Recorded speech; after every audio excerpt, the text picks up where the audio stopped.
ராமதாஸ் அவர்களுடைய பொதுக்குழு கூட்டம் என்ன சார் கண்ணீர் விட்டுட்டாரு? பிள்ளையை பெற்றா இளநீர் தென்னே பெற்றா கண்ணீர்னு கண்ணி விடுறாரா? வருத்தமா தான் இருக்குது.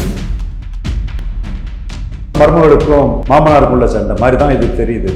அவங்களே கல்யாண மந்திரம்னு சொல்லும் போது நான் கண்டுபிடிச்சதை நம்ம மக்கள் மத்தியில் சொல்ல வேண்டிய நிலைமைக்கு ஆளாயிட்டோம். அன்புமணியோ சௌமியா அன்புமணியோ ஆரம்பிச்சா எடப்பாடி அன்புமணி கிட்ட இறங்கி வருவார். ஆட்சியில் பங்கு தரக்கூடியவர்களோட கூட்டணி அப்படின்னு இங்க ஆட்சியில் பங்கு தரக்கூடிய ஒரே ஆளு தாவேகா. ஒன்னா சாப்பிடக்கூடியவங்க ஒன்னா கணத்துல போய் விடுவாங்களா? ஜோசப் விஜய் அரசியல் பேசல தம்பி. நீங்க ஜெயலலிதா சாகிறது வர 2014 ஜெயலலிதா கொடுத்த அடிக்கு பிறகு நீங்க பேசல.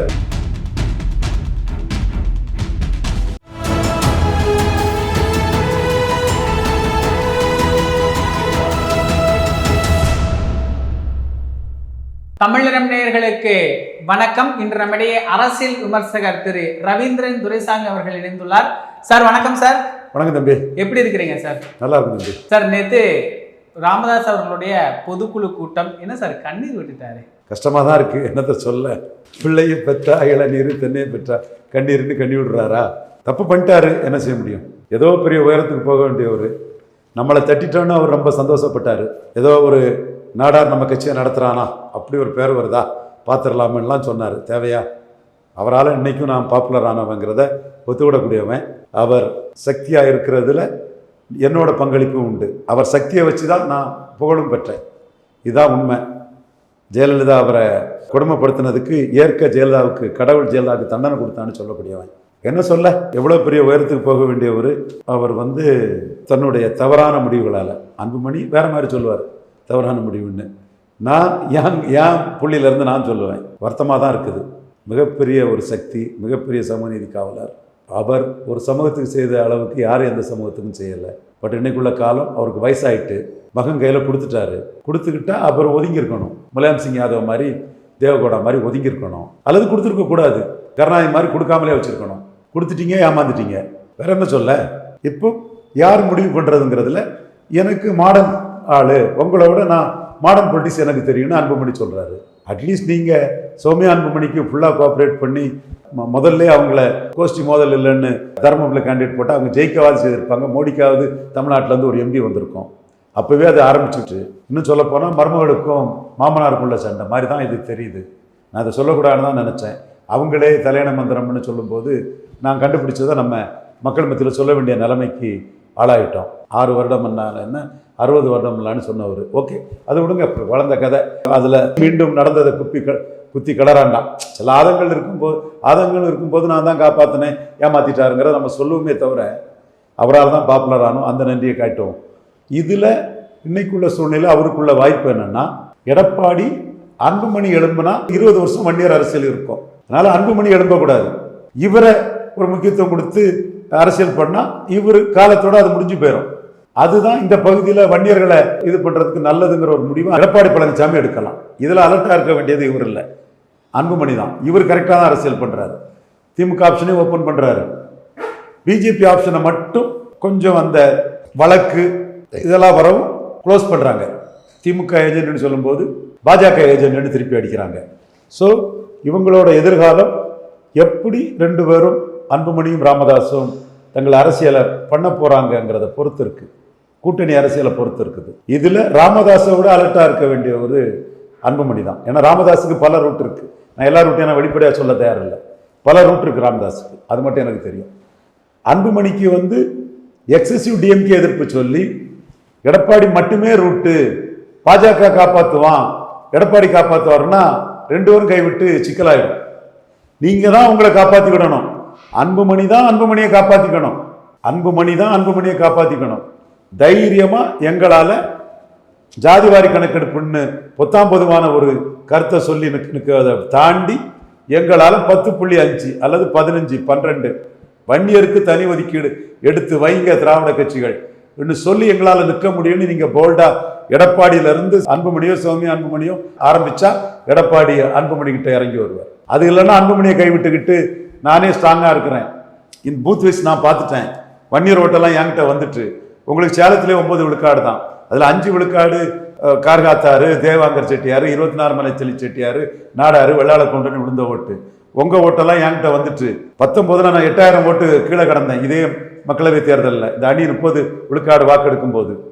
இப்போ இந்த அணி 23 விழுக்காடு வாக்கெடுக்கும் போது 50,000 ஓட்டு மேலே வந்துட்டேன். வன்னியர் ஓட்டெல்லாம் என்கிட்ட வந்துட்டு.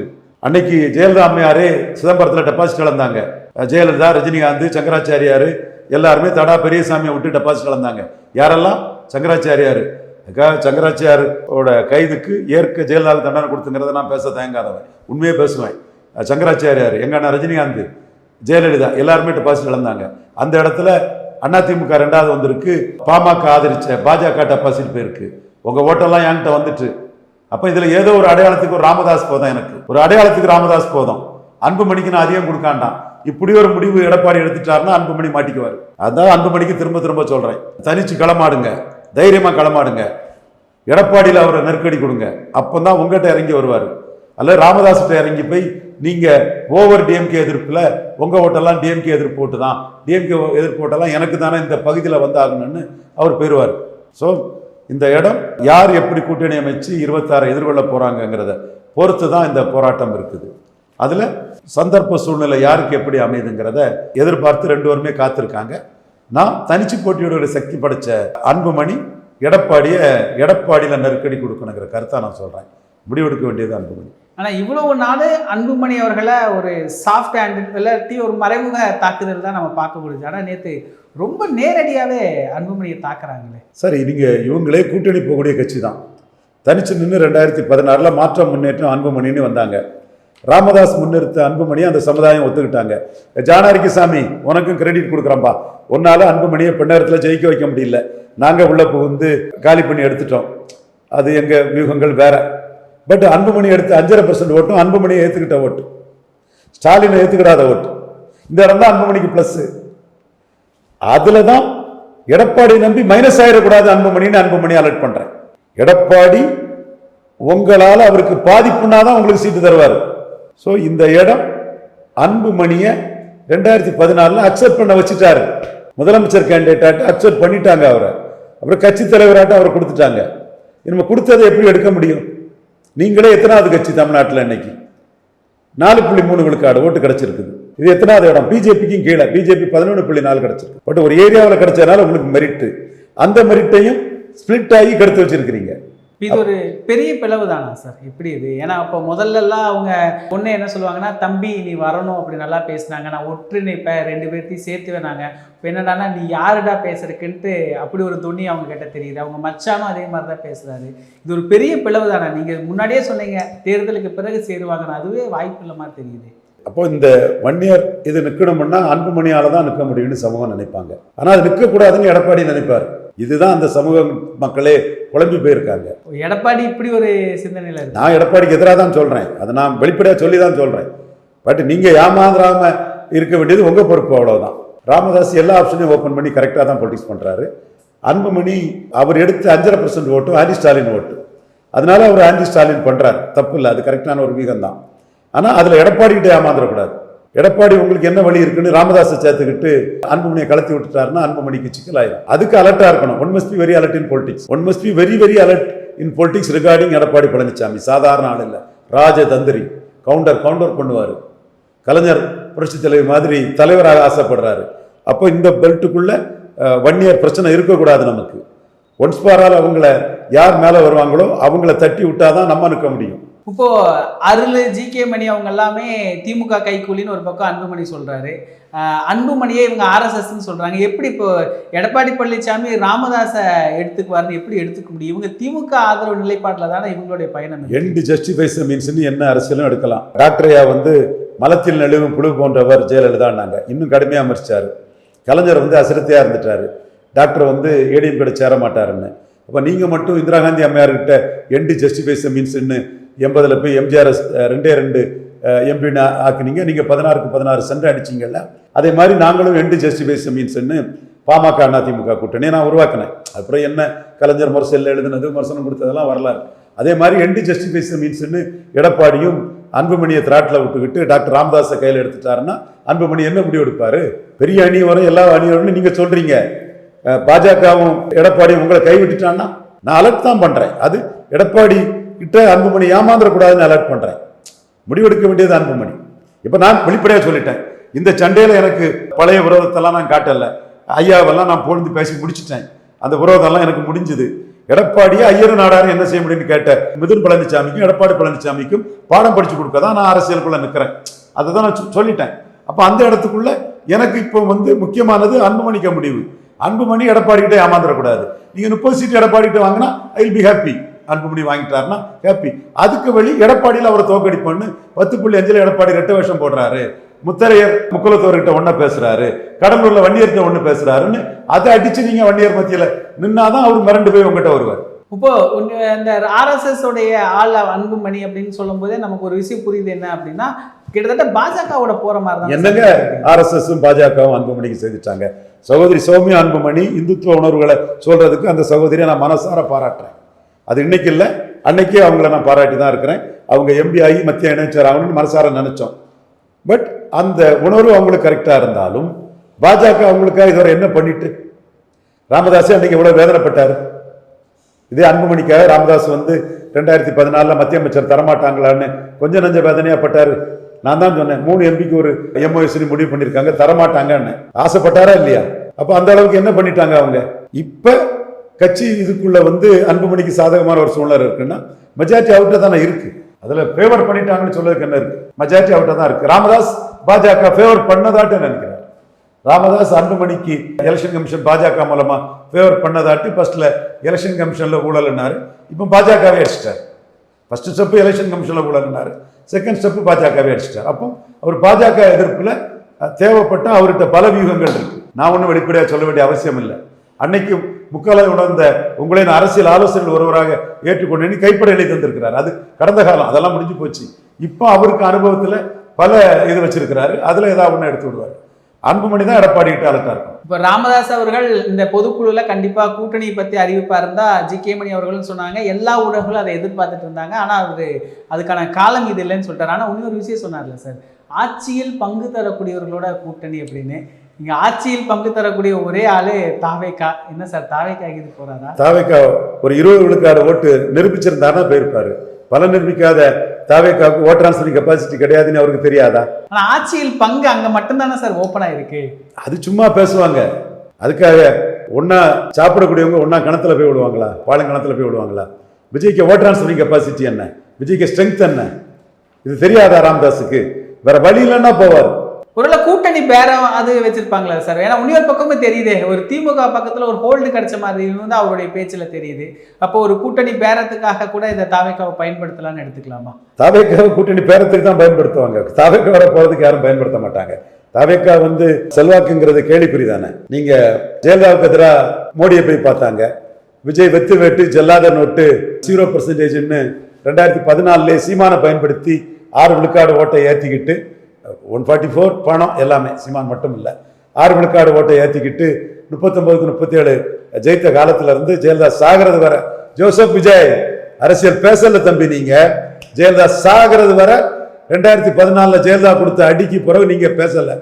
அதைத்தான் செல்லூர் ராஜு இன்னைக்கு சொல்றாரு. நீங்க NDA கேண்டிடேட் உங்க ரசிகர்கள் ஒர்க் பண்ணி இருக்கிறான். அப்ப தோல்வியாளர் விஜய்ங்கிறாரு செல்லூர் ராஜு.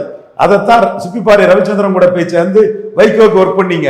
ஜெயித்தது அதிமுக தான். அப்ப தோல்வியாளர் விஜய். தோல்வியாளர் ஆன போய் ஜெயலலிதா கிட்ட ஆன பிறகு அனில் போல உதவி ஜெயலலிதா கிளைம் பண்ணி ஜெயலலிதா ஷூட் பண்ணி அடிச்சு நொறுக்கின பிறகு அநியாயமா பண்ணாங்க, அழிச்சாட்டாயமா பண்ணாங்க. அப்பவும் ஜெயலலிதா பண்ணது தப்புன்னு சொன்னேன். ஜெயலலிதா உயிரோடு இருக்கும் போதுதான் ஒரு ஜாதி ஆட்சி, கள்ளச்சாரம் வச்சு கந்துவெட்டிக்காரன் ஆட்சின்னு சொன்னமானா எங்களுக்கு பயந்துதான் நாடார்களை சேர சோழ பாண்டியர் தென்னிந்தியாவை ஆண்ட அரச மருமணி எங்க டீமுக்கு பயந்து தான் சொன்னாங்க. ஆனா சகோதரர் விஜய் ப்ரோ ஒரு அடி ஜெயலலிதா வாங்கி தோல்வியாளர் ஆன பிறகு ஜெயலலிதா சாகிறது வரை அரசியல் பேசல. இது என்னன்னா ஷியாம் போன்றவர்களுக்கும் ரங்கராஜ் பாண்டே போன்றவர்களுக்கும் இந்தியா டுடே மணி போன்றவர்களும் நீங்கள் அரசியல் மோசர்கள். ரவீந்திரன் துரைசாமி வேற ஜென்னர்ங்கிறத அவங்களுக்கு புரியணும், வேற கேரக்டர்ங்கிறத அவங்களுக்கு புரியணும். அதுக்காக தான் சொல்றேன். சோ நீங்க தோல்வியாளரா ஜெயலலிதா உயிரோடு இருக்கிறது வரை இருந்தவங்க தான். அதைத்தான் செல்லூர் ராஜி சரியா சுட்டி காட்டுறாரு. இயல்பான ஆளு பார்த்தா ஒரு இதா மாதிரி தெரிவிப்பாரு. எப்படிதான் கொண்டு வந்து அடிக்கிறாரோ தெரியல. நீங்க தோல்வியாளர். நீங்க தோத்த மைக்கு கூட தோத்து வச்சுக்கிறாரு. மைக்கு 7% எடுத்த மைக்க நீங்க CAA எதிர்ப்புன்னு சொல்லும் போது யாரும் கண்டுக்கல. அதனால நீங்க மைக் படத்தை போட்டீங்க. மைக்கும் 8 விழுக்காடு தானே எடுத்தது. அப்ப விஜய் ஒரு தோல்வியாளர், எம்ஜிஆர் வெற்றியாளர்ங்கிறார். ஸோ அப்போ தோல்வியாளர் விஜய், ஓட் டிரான்ஸ்பரிங் கெப்பாசிட்டி என்னன்னு தெரியாத விஜய யார் போவா? பிரவீன் சக்கரவர்த்தி போவாரு, எங்க அண்ணன் ரெட்டியார் அண்ணன் அவர் போல்டு அதுல அவர் போவாரு, வேற யார் போவா? செங்கோட்டையும் எடப்பாடியை படி வாங்கிறதுக்கு போயிருக்கிறாரு. ஸோ விஜயை நம்பி ஈஸியா கூட்டணிக்குள்ள போவாங்கிறதெல்லாம் டவுட். சீமான் சொன்ன மாதிரி தான், தம்பி பலம் நிரூபிக்காத அண்ணி விஜயகாந்தாவது பலம் நிரூபிச்சவர், பலம் நிரூபிக்காதவங்க கூட யாரும் வரமாட்டாங்கன்னாப்புல. இதுவரை யாரும் வரல, யாரும் வராங்களான்னு பார்ப்போம். திருநாகர் சொன்ன கூட சொல்லிட்டாரு, பலம் நிரூபிக்காதவங்களுக்கு ஓட்டை டிரான்ஸ்ஃபர் பண்ண முடியாதுன்னு. இது ராகுல்கிட்ட சொல்லியிருக்க மாட்டாரா? பிரேமநாதா விஜயகாந்த் எம்ஆர் சொல்லிட்டாங்க. இவர் விஜயகாந்தா மேலையா கீழையாங்கிறது 2026 ரிசல்ட் வந்தாதான் தெரியும். ஜான் பாண்டியன் பாஜக அறகுறைகளுக்கு ஜான் பாண்டியன், என்டிஏ கூட்டணியில் இருந்த ஜான் பாண்டியன், மக்களை சந்திச்ச ஜான் பாண்டியன் பாஜக அறகுறைகளுக்கு விஜய் பல நிரூபிச்சுன்னு சொல்லி பாஜக அறகுறைகளை அடிச்சு தட்டிட்டாரு ஜான் பாண்டியன். சோ பிரேமலதா அம்மையார், திருநாகர் அண்ணன், ஜான் பாண்டியன் 3 வரும் பலம் நிரூபிச்சாதான் வகன் டாப்ல. அப்ப பலம் நிரூபிக்காத விஜய ஒரு ஆப்ஷனா காட்டுவாங்களே தவிர யாரு போய் ஓட் டிரான்ஸ்பரிங் கெப்பாசிட்டி தெரியாத விஜய்கிட்ட போய் விட போறாங்க? பொறுத்திருந்து பார்ப்போம். இதுல ராமதாஸ் ஐயா அவர்களை இதுவரைக்கும் அன்புமணி தரப்புல இருந்து ஒரு அட்டாக் பண்ணல. ஐயா அவர் நிறுவனர் அப்படின்னு எல்லாம் இருந்தாங்க. ஆனா இப்ப ஐயா அவர்களையும் ரொம்ப மோசமாவே விமர்சிக்க ஆரம்பிச்சிட்டாங்களா சார்? இது எப்படி ஒரு பெரிய பிளவுதா அப்படிங்கிறது உறுதி தானா? உறுதிதாங்க. நான் நீரெடுத்து நீர் விளைவுன்னு சொன்ன நானே சொல்றேன், இது பெரிய பிளவுதான். இதுல அன்புமணி நின்றக்கூடாதுன்னு எடப்பாடி பாக்குறாரு. இதுல அந்த 10.5% அன்புமணி அவர்கள் எடுக்கவே இல்லையா சார்? ராமதாஸ் ஐயா அவர்கள் பேசுறாரு, அவருடைய பேச்சுல தெரியுது அவரு பாஜகங்கிற மாதிரி. அன்புமணி அதுல கொஞ்சம் காம்ப்ளசண்டா இருக்காருன்னு நான் பாக்குறேன். ஏமாத்திடுவார் எடப்பாடிங்கிறத அன்புமணி அலர்ட்டா இருக்குன்னு தான் நான் திரும்ப திரும்ப அலர்ட் பண்றேன். எடப்பாடி ராமதாஸ் கண்டு பயப்படல, 90+ ஆயிட்டு, அது பெருசா இது பண்ணல. ஐயா இன்னும் ரொம்ப நாள் வாழணும், நல்லா வாழணும், அது நான் மனப்பூர்வமா சொல்றேன், அது வேற விஷயம். ஆனா எடப்பாடி அவர் ஆக்டிவா இருக்க மாட்டார், இந்த ஒரு எலெக்ஷனோட முடிச்சுக்கிடுவாருன்னு நினைக்கிறாரு. ஒண்ணு. இதுல அன்புமணி நின்று வன்னியர் எழுச்சியை காட்டி தன்னை எடப்பாடியில 26லயோ 31லயோ தூக்கி போட்டக்கூடாதுன்னு அன்புமணியை கண்டு பயப்படுறாரு. ஏன்னா ஐ கணேசன் ஒருக்கா வன்னியர் எழுச்சியில் எடப்பாடி தூக்கி போட்டுட்டாரு. நிகழ்கால அரசியல் குறித்து பல தகவல்களை பகிர்ந்து கொண்டதுக்கே நன்றிங்க சார். நன்றி. உலக தமிழர்களுக்கு வணக்கம். நான் ரவீந்திரன் துரைசாமி, தமிழ்நிறம் வலையொலியில் தொடர்ந்து பேசி வருகிறேன். தமிழ்நிறம் வலையொலி தமிழர்களின் உயர்வுக்கும் தமிழரின் பெருமைகளை மீட்டெடுப்பதற்கும் பெரும் பணி ஆற்றி வருகிறது. தமிழ்நிறம் வலையொலியை பாருங்கள், அதனை சப்ஸ்கிரைப் பண்ணுங்கள். நன்றி, வணக்கம்.